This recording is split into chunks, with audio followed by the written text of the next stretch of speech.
Happy Sunday, everybody. Good evening, good evening, good evening. We are back with Chit Chat Podcast and another episode for you this Sunday. If you don't mind, please go ahead and check in with us. We're here with another episode. We're going to be talking about love reclaimed today. We're talking about, founding, restoration and reclaiming, rediscovering the foundation after a heartbreak. And we have our love coach who's going to be on with us today, helping us to navigate through some questions that you might have, because heartbreaking is not the end of your story, right? Sometimes it's the invitation of a new one. So this episode is going to help you create us diving into all what it takes to rebuild the foundation of love after pain, after the doubt, after the disappointment, after the betrayal, whatever it is that you're healing from. It's all about the forgiveness. It's all about creating a relationship rooted in growth and trust and intentional love. So that's what we want to establish for you today with our guest on today. He's not no longer new to the platform. He's been an invited guest who comes on now once a month. We're so glad to have him.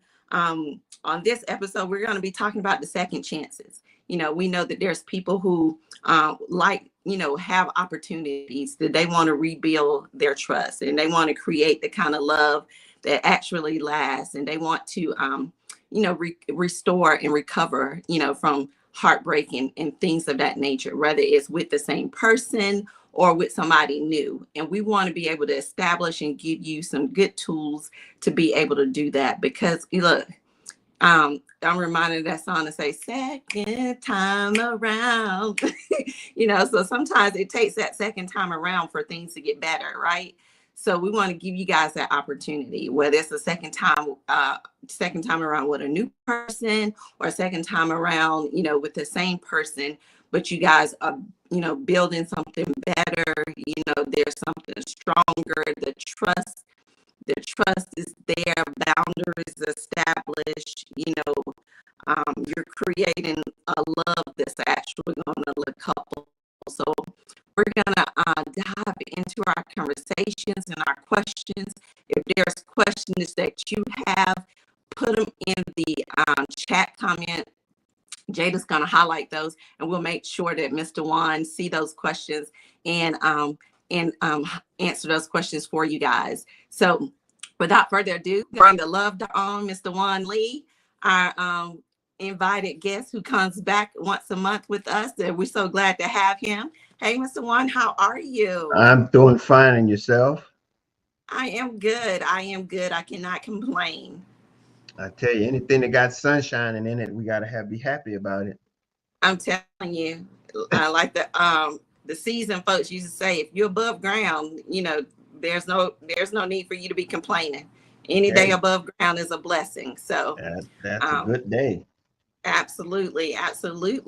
So I know last time that you came, we was diving into some discussion about love and relationships. And this time we're going to be talking about, reclaiming love, setting up a foundation after heartbreak. And we know sometimes that's one of the hardest things to do, especially if there's been some kind of betrayal or some kind of, that hurt and that pain and unforgiveness is there. So we want you to help us navigate through some of those different situations that people might be having. And they're thinking, I want to restore this. I want to reclaim this, but I don't know how. I don't know what to do, how to get started. I don't want to be a fool. What are some things that I need to do so that way I'm not, revisiting the same mistakes over again. And Tequila said, hi, Mr. Juan, love doctor. Hello. How are you? Glad you're here with us. Yeah. So I'm gonna open it up to you. So based off our topic today, give us insight on what you feel like, love reclaim. What does that mean to you, being a love coach who deals with people and counsel people on relationships and situations like this? So, what does love reclaim and trying to rebuild a foundation after heartbreak means to you, Mr. Wine? It's real interesting when the topic came to me. It was like, there's so many things that go into this. But at the beginning of it is that you have to own it. You have to own this thing. And some people call it grieving it. Some people call it just acknowledging it, but it's really about accepting it as first as realizing that there was a connection or that there was no connection. You have to make the differentiation there. And I think it's best to realize that if there was a connection there, there would be something to sustain. But if there wasn't a connection there, it goes back to what was it? What was it if there wasn't a connection there? And then you talk about what it could have been was an emotional attachment. And you've got to be able to allow yourself to go through the process of of accepting that that's what it was, and then allow yourself to grieve it, whatever that is, because it's important for you to be able to move forward, is to really understand where that is. And that's why when you put a dynamic in there, when you said whether or not it's a second time around with someone new or with someone, the same person, that's really two different dynamics. And so you really have to make a decision really pretty quickly whether or not it's going to be something that you want to move on from, or that if there's a possibility of this rekindling this thing, because it's going to require a different modality to move forward. Okay, because there's a lot when you're going to move forward from something old, you really have to cut that off. You really have to cut it off, because you really want to begin to say, okay, this is no longer going to be assigned to me. And I have to accept that. And once I accept that, then I'm able to move on. But until I'm able to accept that, if there's a glimmer or hope of there be something that could possibly reattach you to something that was once there, you're not going to be able to be free to move forward. So it's something that is really important to make that decision. Hey, and I'm not saying that it's easy, because that's why they call it grieving. But the fact is that you got to say, okay, this is where I was. This is what this is where I was. This is what happened. This was hurt. This was painful. But it's typically you realize that it was emotional attachment and not really a connection, because it's at that point you these types of things are meant, so connections aren't meant to be broken. Okay, but emotional attachments can carry you up and down and can be broken very easily. And that's where we have to realize the difference between them. And so that's the first thing, is to just be really willing to accept the fact that this is over. Biggest thing. And you said some great nuggets in all of that, because until you can accept that, then there's no moving forward. So, whether you decide it's going to be me moving forward with this person or me moving forward and not looking back kind of thing, you still have to make a decision. And so when making that decision needs to be clear, because if I say I'm moving forward and not looking back, I'm releasing myself from everything of that, because it no longer serves me. And so now I need to make sure that in the process of my healing and preparing myself for the new or the next or whatever, that I'm giving myself the opportunity to give, the best version of myself, clean, free from past baggage, trauma, or whatever that I'm not, no longer, tied to. And so that's important, and I think a lot of people still, hold on to stuff and try to stay tied to those people or energies when it's like it's no longer serving you, so yeah. That's It's the important. it's the difference between the ability to move on and being and repeating what you've done with somebody else. You get what I'm saying? Because if you don't, or you're not able to cut that loose, you are typically going to you're going to repeat what you've just done again, because you're still holding on to the concepts, because the healing process hasn't even begun yet. It hasn't even begun yet. And so all you're going to be doing at this point is just holding on to something that has not served you well, and you will inevitably repeat it going forward. The And things that's that so true. That's so, your healing don't even start to then. And that was going to be one of my questions for you. But since you already hit it, your healing of that thing or that person or whatever to move forward. it is healing and restoration and restoring is intended to happen.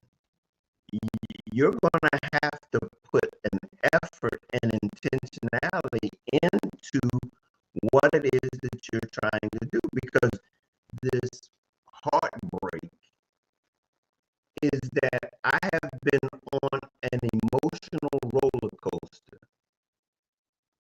and I don't want to means that I have to do something fundamentally different to not be on this roller coaster.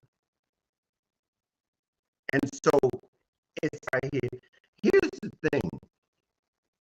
This could be just a self-awareness that you have come to, and you've realized that this is not the best thing for me. It's not, doesn't have to be. Why is things not connecting the way they should connect? And these are signs that I think many of the reason why we're running into challenges in our relationships is because the connection is never there. It's an emotional attachment for something to connect, and it shouldn't be. And so if you come to the, hey, maybe I need to slide as being an emotional attachment, and I need to get some things right with me. Nobody wants to hear that statement, because it's me. But typically, and in most cases, it is me. Because if I feel the things that for you, I'm not doing what I need to be doing for you. I don't have what it takes to give you what you need. And it's people use it the way that I'm sharing it right now, because they be like, you ain't giving me what I want, so I'm going to say it's me just so I can get out of this. But you're constantly butting heads. Mm-hmm. Might mean that you're not. That's vital. And one of my other questions was about habits and mindsets and patterns for those things, and you kind of mentioned that. How we have emotional ties and they're not connections, because real connections if you got emotional ties, sometimes emotional ties are manipulated like it's a connection, and it's indeed just an emotional tie or a soul conception of what that is or who that person is in our life, because of those habits and that we're used to, that we haven't, we keep attaching ourselves to those same things because those patterns keep repeating. We're on that hamster wheel doing the same thing over and over again, and finding ourselves seeing these patterns and these cycles repeating itself. That's exactly what you're trying to prevent. And if you don't know that's what you're trying to prevent, like I said, it's intentional. And because guess what? Anything not learned will be repeated until it is learned. And that's what we do. That's what learning is you repeat it since. You don't have to repeat, I got it. I don't have to repeat this no more. I got it.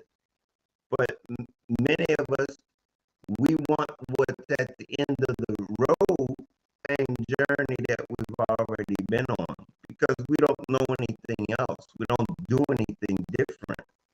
We're not attaching ourselves, and we do the exact same thing. We go to the exact same, get something different. Right. And so when we see that and we see those people self-worth, and then they see themselves repeating those same patterns and situations, is that. And so what advice would you give someone who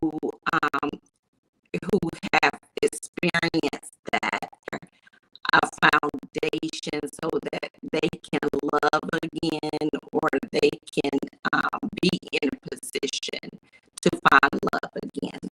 Well, this is it's all this is headed, and it's headed to really identifying who you are, finding your value. It's a time for you to really reset and really begin to put things in order so that you situation that comes your way in an authentic manner. See, we really have this opportunity to reset. You're like, oh, I get another shot to do this thing the right way. Okay? Then we know now what it takes to do this on what's really important to me. And let me then present that to others. So attachment. That's vital and key. I think we talked about this in past, how it's important for us not to leave one relationship and jump into another, because you're not giving that cause the demise of that relationship, what you took from that, what you learned from it, all those things. People are so quickly to jump into the next, and they're bleeding on other people who didn't cut them because they never that they had in previous relationships or past relationships. And so they're bringing all of that, the heartbreak, the trauma. Some people are dealing with things that they don't even have no business dealing with, because that person is bringing all of that about that, when people are not giving themselves time enough to process what you need to process, and realize what you took out of the relationship. What's your advice on that? Well, again, to be honest with you, that's look, you understand that this was an emotional thing. If you understand that would lead you into the process of finding out who you begin to see those mistakes or errors that you made in the previous one. Wrong as it is to identify who you are. Because the lessons that you people, okay, and the person, even though you might not have known exactly who you were, and the implications are that you were not a connection, bad person in this situation. They just not the person for you. And so the emphasis is not to look at everybody through the same lens going forward. We don't want to look at that what they did last time, and you be like, oh, I've seen this before, but the motivation is totally different. And so it's not to as much focus on what it was that went wrong, what it is that you know about yourself, and then aligning that with the next person going forward. Not you're going to compare that thought process to the next person. And you don't want to do that, because the one do the same thing. I think we were here last month, I think, and you were talking about love bombing. The perspective of love bombing. I've been doing some research, been thinking about looking at this, and that was like, people do some wild stuff. But and that was the thing that I was like, why would someone put that type of invest, but yet it's for an agenda? And so somebody could turn around and then show you the same type of attention, take it to mean the exact same thing the other person did. So we really have to focus on wrong, because it's inevitably there was a combination of things that went wrong of which you didn't have total control over. Right. And I think what you got to get out of it, what you got to do, how you got to process your emotions, and how you got to heal, or whatever, you got to that person, how they heal, what they do, or whatever.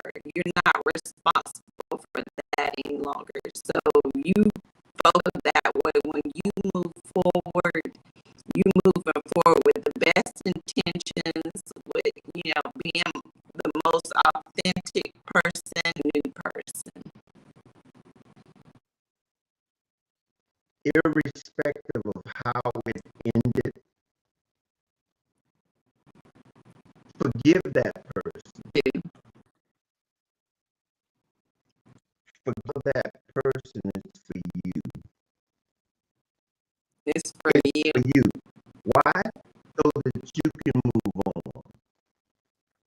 And when no matter, you're never going to figure it out. But just forgive them that it didn't work out for you and move on.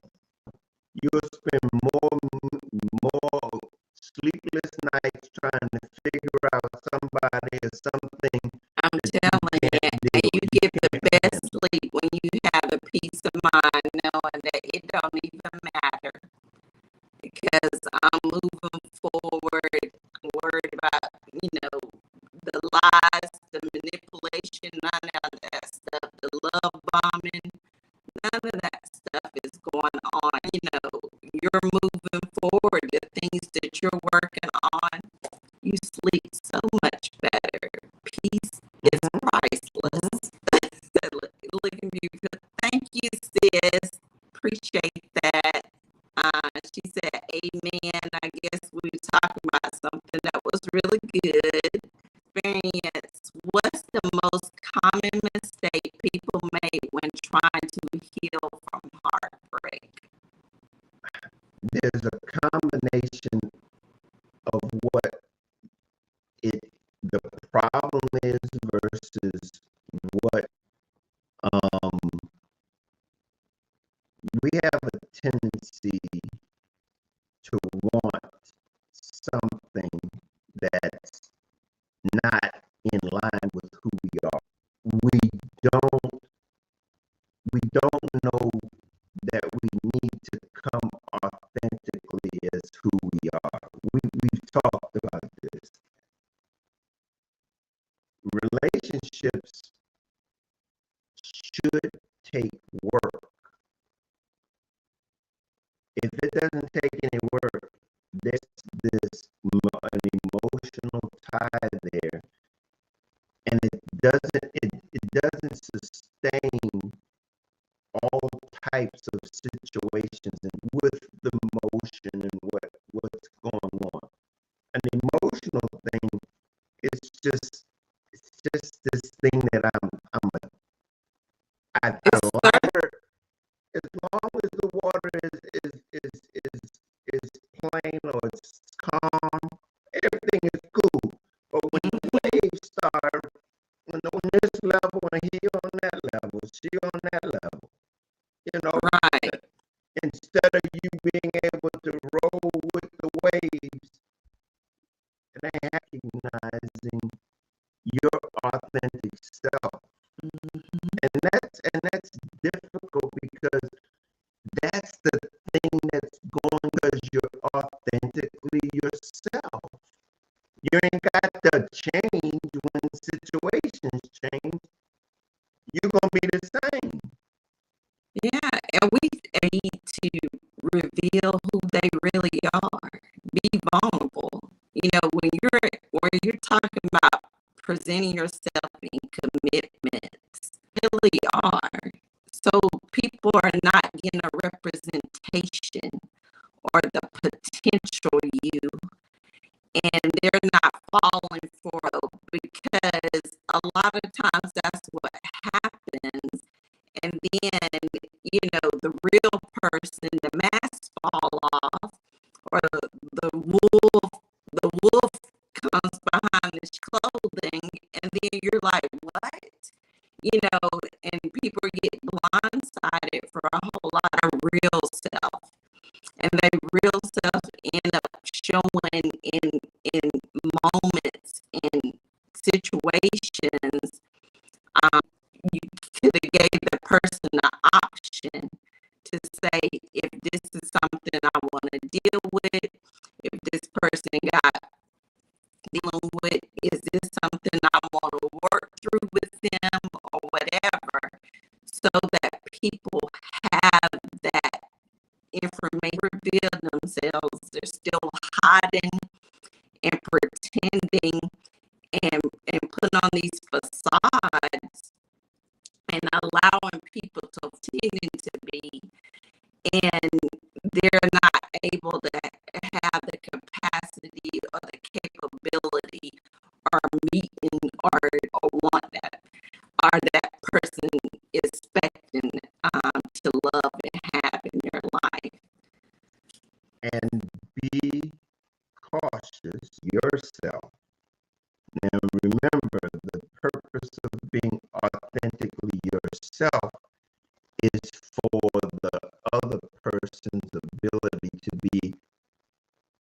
If you can't recognize that the other person is not being authentically themselves to you, even though you're being authentically yourself to them, they aren't able to be authentically a problem going forward, because you're going to be giving yourself authentically to them, but they're not going to be giving you you authentic to themselves, being able to be authentically yourself, you're not going to be able to recognize someone not being authentically in their words and a connection with what they say and what they do.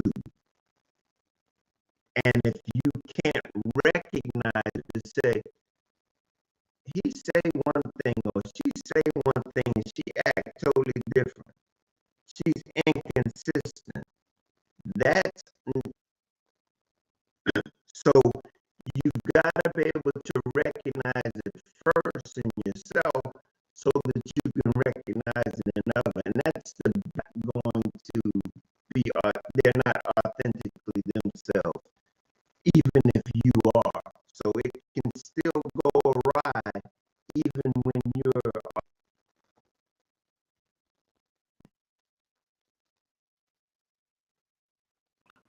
We got question number 2. How can someone recognize whether they're truly ready for a new relationship or just trying to fill a... Well, again, that's the difference between authentically yourself. Because if you're looking, let me back up a little bit. Purpose drive. If you haven't determined and defined a purpose, then you don't need to have a purpose. Now, if it doesn't have a purpose, it ain't time for you to be in it. But until it's a relationship, without purpose, it can change, things can move, and things can just go awry. And this is what I see as a purpose for me being in a relationship. If that else has the same purpose, okay? If not, then you don't need, if you can't find a relationship and you can't find a purpose for it, it ain't gonna last. But what happens when you have those people who agree with the purpose and act as if they have, and you guys start a relationship, but but you starting to see that their purpose do not, their actions. Well, that's what I'm saying. That's purpose allows you to see whether or not because your actions are going to have to be in line with it. If you're saying that your purpose is to relationship goes across the board, whether it's intimate or relationship, personal or professional, if goals that you all have established for the business or for whatever, and you come off, then that's a sign. We have to be able to, these are systematic things that you have put in place. If we're talking about retiring at 55, that are inconsistent with us being able to retire at our 50s. In other words, before we get down the road, no. Do you know what it means?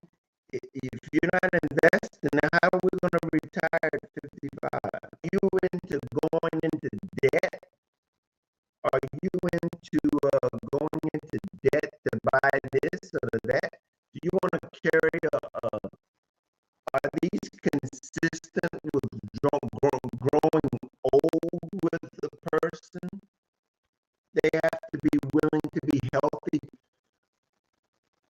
at various stages of any type of relationship that's aligned with purpose.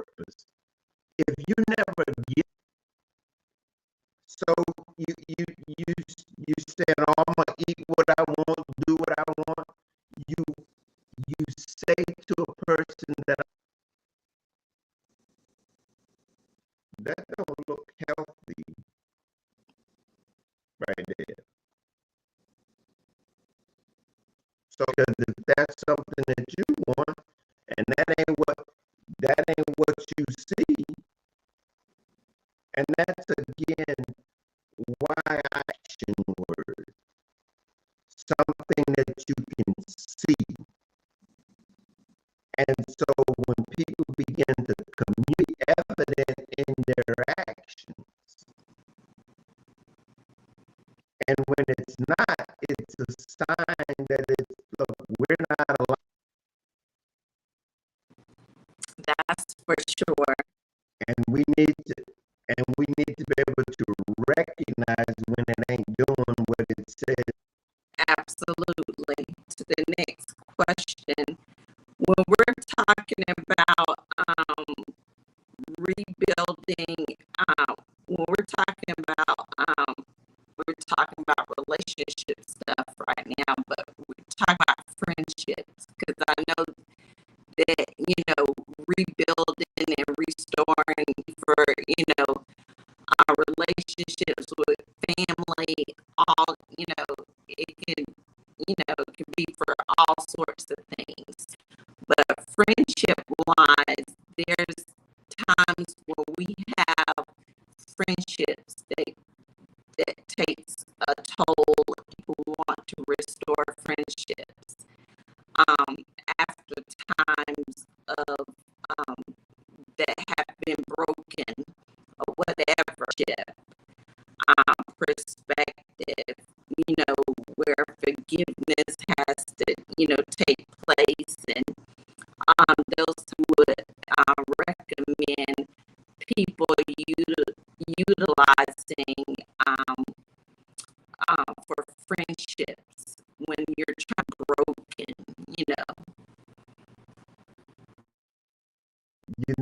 The best thing is that both parties have to be willing to mend the relationship. You can't do it on one side. So to desire, to want to rebuild that, and both of you have to want to rebuild it. Okay, it's the first step to it, because it allows you to automatically bring the walls down, or the whatever the friendship was that broke. Typically, friendship conversations, things that people say about, and we very rarely confront what was said inductive.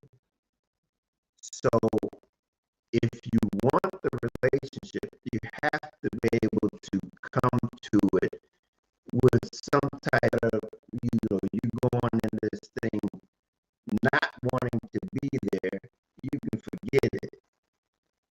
But if you desire to be done in a way that allows both parties to hear each other, and listening is the one to narrate or to moderate the situation, so that you can hear, because we don't even want to talk to them anymore. But again, like I said, both parties have to want. It's typically because they don't want to talk.